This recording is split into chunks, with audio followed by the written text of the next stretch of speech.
As conceived in 1632 by Portuguese printing press operator André Felipe, boxing was a gentleman's game in which two men would square off and regale each other with stories monotonous for days on end, until one of them fell to the ground from boredom or exhaustion.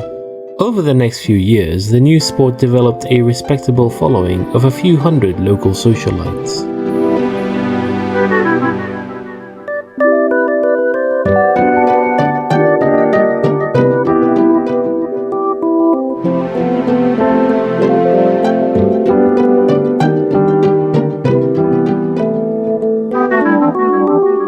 It was Felipe's son, André Felipe, who developed what he called the punching strategy in 1637, after seeing a schoolboy strike another in anger, causing him to fall down. When André Felipe challenged the then champion, British expatriate Sleepless Bill Bishop, to a match, Bishop was the odds-on favourite. You can imagine his surprise when, while he was describing what he had had for breakfast that morning, André walked up and thumped him in the neck, sending him down for the count, in the parlance of our time.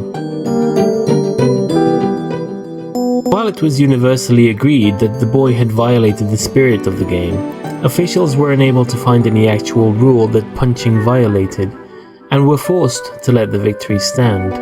This upset caused an uproar in the boxing community large enough to spill over into local newspapers, which drew the interest of many outsiders to come see what all the fuss was about.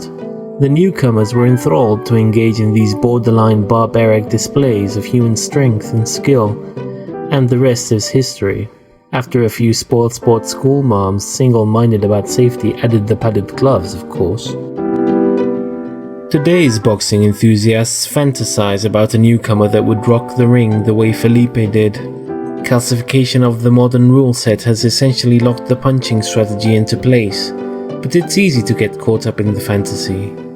Young scholars with big dreams often enter the ring with their crazy new trick, usually a variant of hypnosis, and though they've achieved the occasional victory, none of the gimmicks have been robust enough to make it to the big time.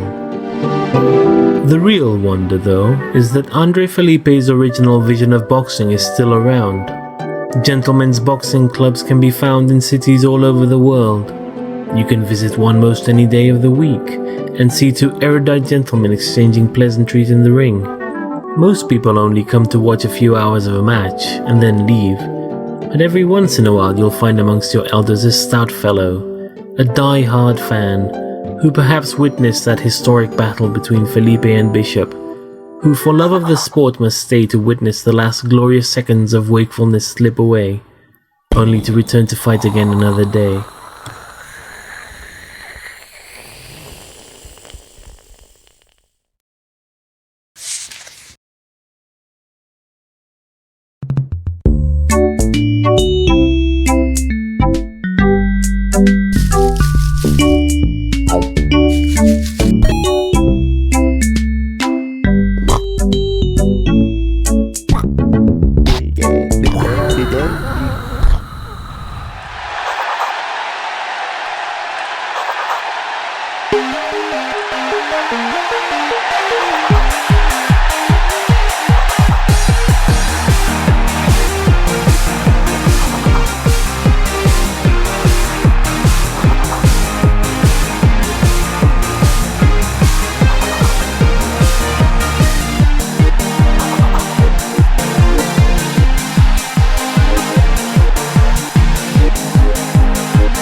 Here's your bug coffee, Mr. President. Heavy on the cream.